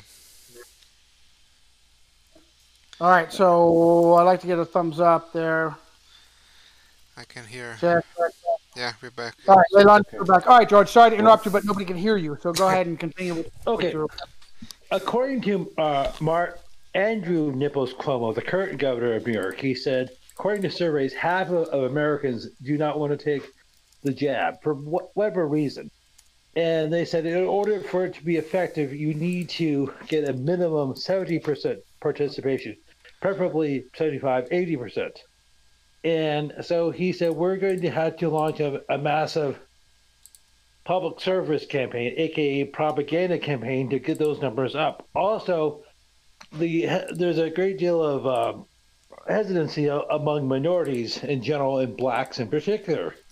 So something that Nichols said is we need to reach out to ministers of these these historically black churches to get their parishioners on board back when they can start having services again. So, in other words, he's appealing to these apostate ministers. And that's exactly, George, that's exactly what Melinda Gates said. It's blacks that should get this first. Black people should get the vaccine first. We should front load the blacks to get this vaccine first. And the colonel sent this. Did you get that from email from the colonel that Doc has up right now? John Kevin Delaney, the Irish Roman Catholic from New Jersey who went to Maryland to be their congressman, is now donating a $1,500 taxpayer credit for getting vaccinated.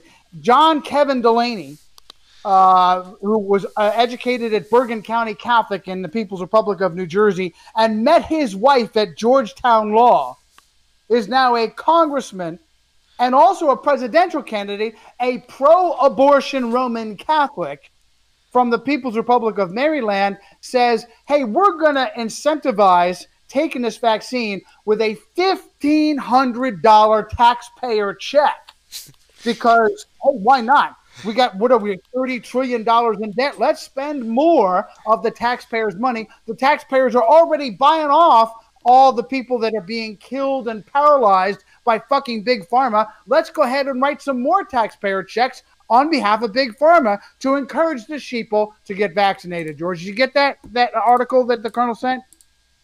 I did not, but I'll have to. I haven't looked at my email in a while. However, so something they've been talking about for months. Oh, by all means, ignore your email. No, I'm sorry. I don't. I'm sorry. I'm not online right now, so I'm okay. I can do it as soon as we get off the show. So something they've been talking about for months is using hard persuasion and soft persuasion.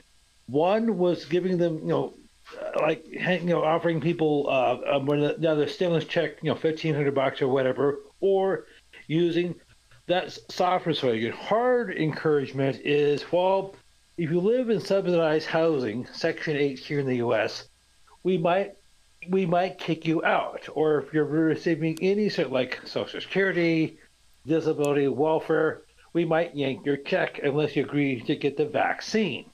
And I'm not sure the numbers, but you're talking about tens of millions of Americans who are in that situation. And of course, something we've been discussing for months is in order to get on a plane, in order to go to a concert, in order to get a job, in order to keep a job, and in order to go to the supermarket, they can say, hey, you need to submit some sort of proof of vaccination. Probably right now it may be like a card, but probably in the not too distant future it'll be an app of some sort, or it could be a chip that they can just simply scan. Like you just put up one of your hands and say, "Oh yes, you got vaccinated 2 months ago, but you'll have to get it again in 4 months," or whatever the case may be. So this is okay. As I said before, people have facetiously called this current operation covert 1984 for a myriad of reasons. One, an obvious reference to the George Orwell, Eric Blair tome, the same name, because we are quickly becoming degenerating into this dystopian police state all over the flat Earth.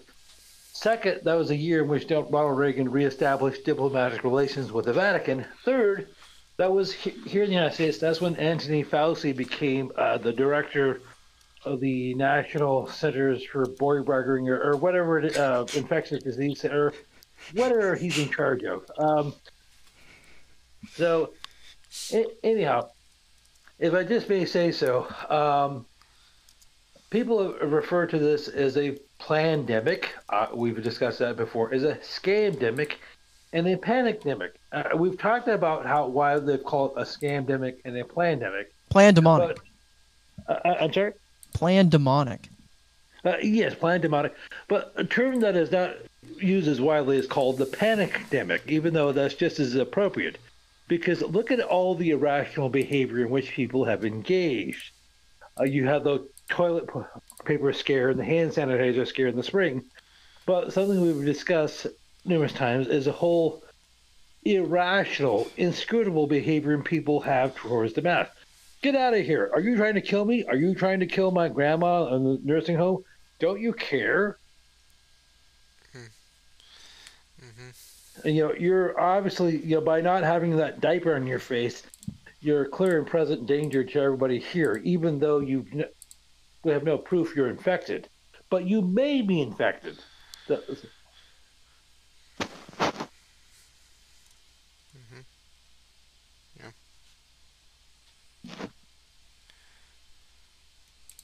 How are we doing for audio, guys?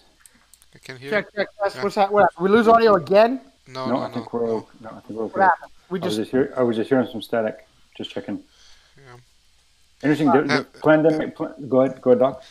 I don't know if you guys saw the first the second guy who got the vaccine in UK. William Shakespeare. Good find. William Shakespeare just happened to be the second guy in Britain because you're all that fucking stupid. Because you're all that stupid. We're gonna just blow just full on stupid up into your face. Was that for us? For you? What? was What for us? Who was else? Francis Bacon or William Shakespeare? I don't know. It's one or the other. No, it's Breakspear, Yeah, the right. Roman Catholic family Breakspear, which the etymology of Breakspear goes back to Lancelot, which is one of the members of the Knights of the Round Table, with Nephilim King Arthur, in his 14-foot grave. Absolute joke. Absolute joke. Britain is so thoroughly controlled and corrupted by Rome. Absolute joke. Hawkeye, you were trying to jump in. What was something? I'm sorry, I'm so behind on the briefs, but something was said about Cardinal Francis Spellman recently, and about media. Was it Edward Bernays, or Yeah. there was some kind of connection going on? I just wanted to draw attention. So, Plandemic 1 was released on May the 4th. May the 4th happened to be May the 4th be with you. The Francis Spellman's birthday, 1889, but. That's something that caught my attention. I have no idea. I don't know if there's a link. If you got it, please send it. I've not seen Plandemic 1 nor Plandemic 2 with the Roman Catholic Judy Mikovits. The director has an interesting. I can't remember his name, but I think in 2015 was have a documentary kind of background and posted a video about letting his son choose. I think that's what got him on the map. Mickey Willis. Mickey Willis. Yeah, and there's a video about him letting his son choose, I think, a doll. Interesting enough, I think it was what's it called, the Little Mermaid doll. And that I would not be surprised that Mickey Willis would allow gender confusion. He looks like a misguided hippie. I'm not surprised. As a matter of fact, in some of his earlier interviews, he's got a nose piercing. He's got a nose stud in his. He's got an earring in his nose. Yeah, and I think he's a former. I'm sure. I can't remember. There's some information. It's vague, but he has a former modeling background and so on. Yeah. But the fact you have this release of this film. It's 26 or so minutes, and it's supposed to be. Go ahead. And look, I'm not against. Not to step on you, Hawk. I'm not against men who pierce their noses. However, a man who pierces his nose is a little out there. So I'm not surprised that Mickey Willis would allow gender confusion. This reminds me of, hold on. Well, the exception being if you're a pirate or Jack Dorsey. This reminds me of Jewish Liev Schreiber, who encouraged his son to dress up as Harley Quinn on Halloween. There's pictures of that on the internet. Right? Yeah. Going back to Shakespeare, Harold Johnson in 1916 wrote a book, Did the Jesuits Write Shakespeare? Talks about how the Jesuits wrote Shakespeare. Eric found that and posted it in July 7, 2020. I'll link to that. I think in Romans and Mass Destruction, Volume 1, and so Johnny, you also addressed the Shakespeare authorship question.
Yet, okay.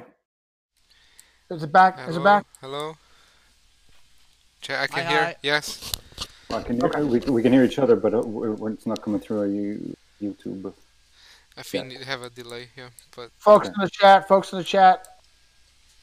Hello, how's the audio? Doc's listening. Doc's listening on YouTube for the delay. Okay, Mark says he's back. Yeah, he's Okay. back. He's back. All right, Mark says he's back. All right, so again, the same thing. When did humanity learn that we were on a spinning? This was all part of, and I didn't get to prove this point earlier. So critical. This is the new tactic that as a result of the movable type printing press. The Satanic Vatican can no longer burn Bibles fast enough to keep up with the spread of truth. So an alternate truth is necessary. The Thomas Wolsey, Cardinal Thomas Wolsey, learning against learning tactic, which is actually false reality against reality. When did we learn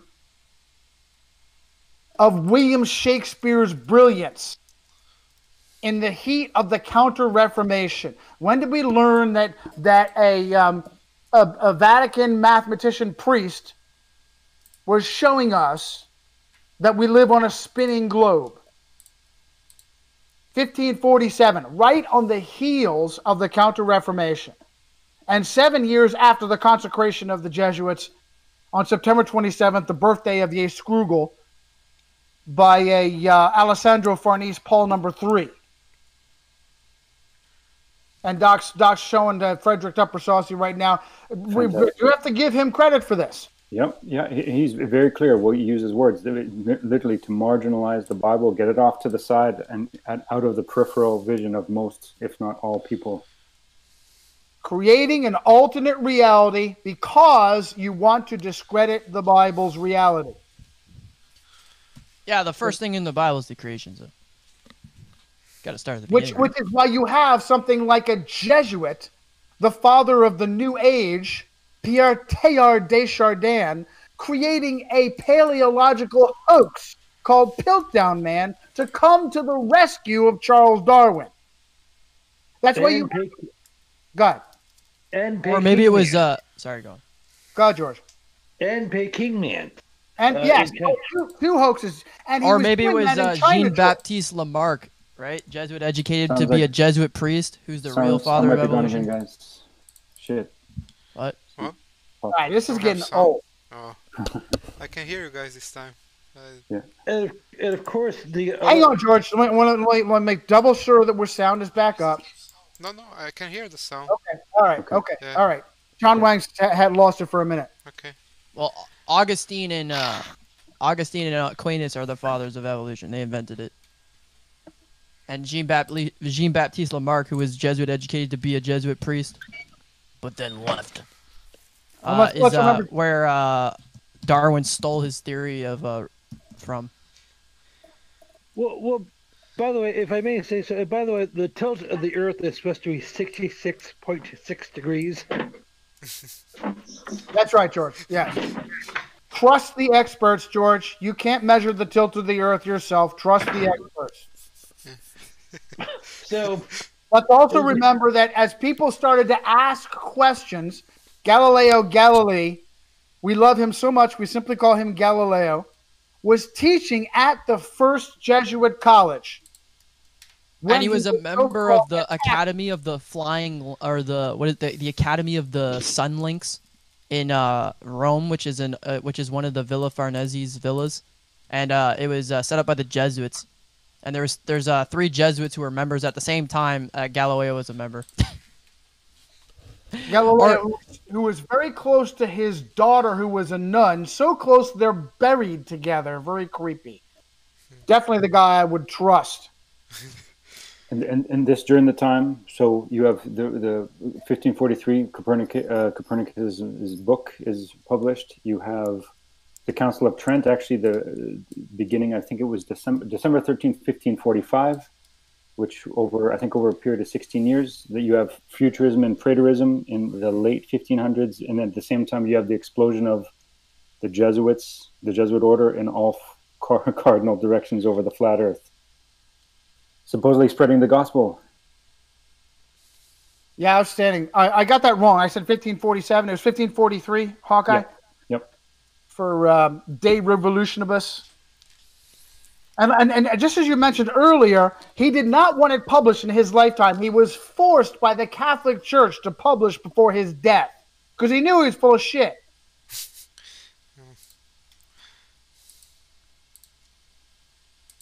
All right. We're coming up on 4 o'clock. Okay, can I just mention one other thing? I brought this up before. Back in the 1920s, 1925, something called the Monkey Scopes trial in, I believe, Cleveland, Tennessee, where William Jennings Bryan argued in favor of creationism, and Clarence Darrow, a famous atheist, argued in favor of evolution. Now, you could say this was like the more modern Galileo trial. Both Bryan and Clarence Darrow were high-level Freemasons. That actually, you can look that up on famousfreemasons.com. So Bryan was basically the controlled opposition, if you will, saying that, of course, he believed in literal six-day creation and all that sort of stuff, which the Bible does support. However, he kept making Bryan kept making all these asinine comments, like, we know the precise date and time, God created the earth and all that sort of stuff. So, anyhow, so you had this teacher who's a substitute, John Scopes, who dared to teach evolution at the school in Tennessee. And he ended up losing the case, and he's fined something like $10 back then. So, I bring this up because it was supposed to build sympathy for the devil, so to speak. Because here, this poor, brave young teacher, John Scopes, was arguing in favor of, being progressive, science, and creativity, but he's being persecuted by these fundamentalist Protestant wackos in Tennessee. And actually, so there's something actually called the Butler Law in Tennessee, which was in the books until the 1960s.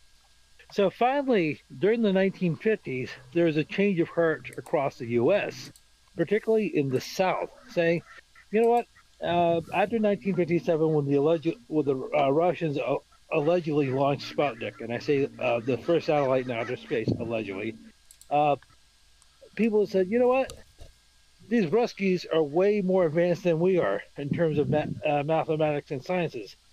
We need to, forget, teaching this Bible stuff. We need to teach our kids real mathematics and science.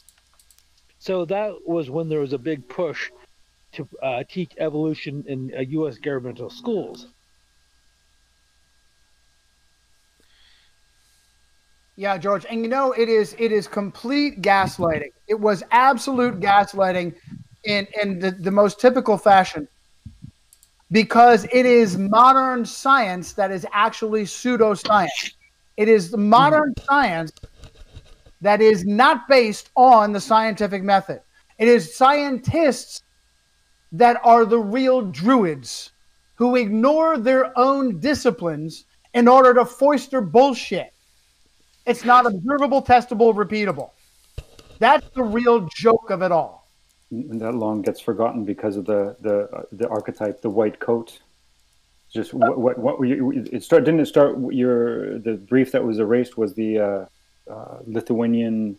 Can't remember the title, but it had to do with the erection of a statue of a health worker or a nurse in a white lab coat with a mask on. Yeah, Nicholas likes that a lot with the open arms. Yeah. Just like the Moloch statue. Yeah, somebody. Hey, put that. That's right. It's like hypnosis, Hawkeye. You put on that lab coat, and you you're divine. You're a demigod. You can say nothing wrong. You can never be corrupted. You can say nothing unethical, immoral. You can never lie. You put Grand on that Inquisitor. lab coat. Go ahead, Nicholas. You're like a Grand Inquisitor. Yeah. No, nobody asks you questions. You ask the questions. You're a demigod. This is all part. Matter of fact, I might add that. I'm going to add that to my outline of the upcoming book. Infallible This idea that you can never question anyone in a lab coat, not a so-called scientist, not a so-called doctor. You can never think that maybe they're full of shit. You can never think that maybe they're lying to you because they've been indoctrinated themselves or they have something to gain by it.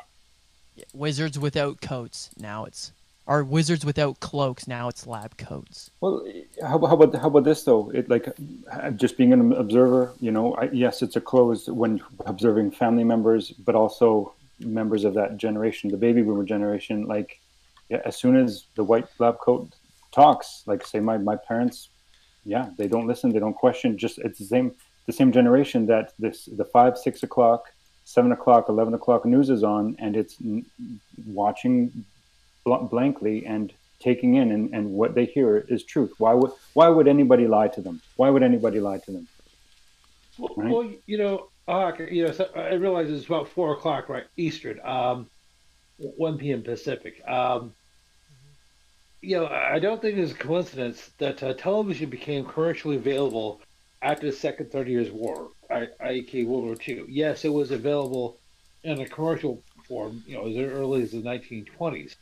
But roughly 75 years ago, it was they started selling TVs in large numbers in the U.S., Canada, Europe, places like that. And so by the year 1960, 60 years ago, 9 out of the 10 American homes had at least one television. So there's a reason why they call it broadcasting, like casting a spell, and they call it programming, conditioning. Yeah, and we use these words that seem perfectly innocuous, benign, but we don't appreciate the meaning behind them, such as they have the newscast and broadcasting. Why do they call areas of war theaters? Why do soldiers have staging areas? Sure, George. I think that's a valid point. I think it's a valid point, especially in relation to war. How contrived modern warfare is, thoroughly and totally and completely agreed. All right, we're at 4 o'clock, George. So we're going to stop here. Doc, how much time have you been running? I can start closing myself. All right, start closing. I hate to do this. Go ahead, George. Finish your thought. Okay, so in terms of we've been conditioned in basically the world for generations to accept, somebody reads it on the evening news or something like that, it has to be true. It has to be correct. And of course, there's all sorts of, something we'll have to pick this up on the next brief is how they manipulate us by manipulating the language. So a term that has been popular last year or so is guidance, which means a recommendation or suggestion. But then they'll alternate when you read a document or hear a report or something, they'll alternate between law, mandate, and guidance. Well, what is it? Is it a guidance or is it a law? And of course, if you look it up, you realize, no, it's not a law. Because at least here in the United States, there's only 2 ways a law can be created. It has to be implemented by some sort of legislative body like the U.S. Congress or state legislature, or it can be through a popular vote. We have a referendum, proposition on the state level. All right, George, 4 o'clock. Too much detail on what a law is. You don't need to get in that kind of detail. I understand your point. Let's just say, first and foremost, you live in a lawless society. This goes into what we've been telling about your best friend forever, brother White Power Phelps, who charges thousands of dollars to show you how you can win in court. Meanwhile, as you get to court, you never consider the idea that they could just change the fucking rules on the fly and screw you anyway. And this goes full circle back to what we've been saying. Have a plan, prepare for the worst. Have a plan, prepare for the worst. I got the fire insurance. Don't get into the weeds and the details of executive orders. Executive orders are way out of control. These phony health officials, these apparatchik health officials, should not in any way, shape, or form be dictating whether my fucking business can stay open, whether I can put food on the fucking table. What is absolutely more important than anything else, that video of that woman protesting, being shut down in Los Angeles, was heartbreaking because she made the protest with a fucking mask on. Do you realize how much more furious she would be if she understood that this is a fucking hoax, a massive criminal scam? Not just, oh, the crooked mayor of Los Angeles, the Mexican, Italian, Roman Catholic Jew, is giving favors to all of his Hollywood cronies and he's screwing small business. How about this?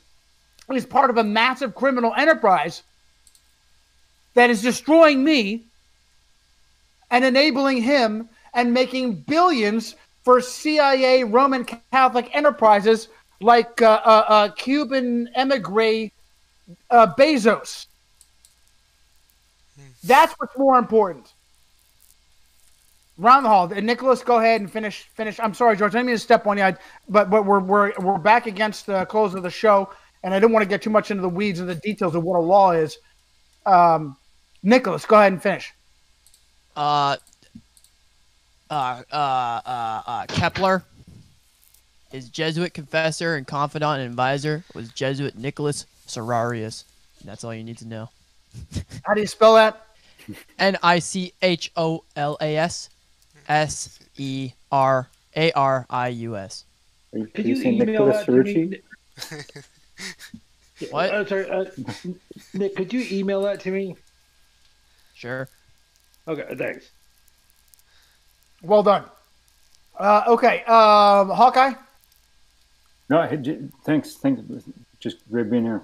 I just keeping in mind about certain dates this month. We got the anniversary date on the 13th of the Consulate of Trent, and Jorge's birthday, the 17th.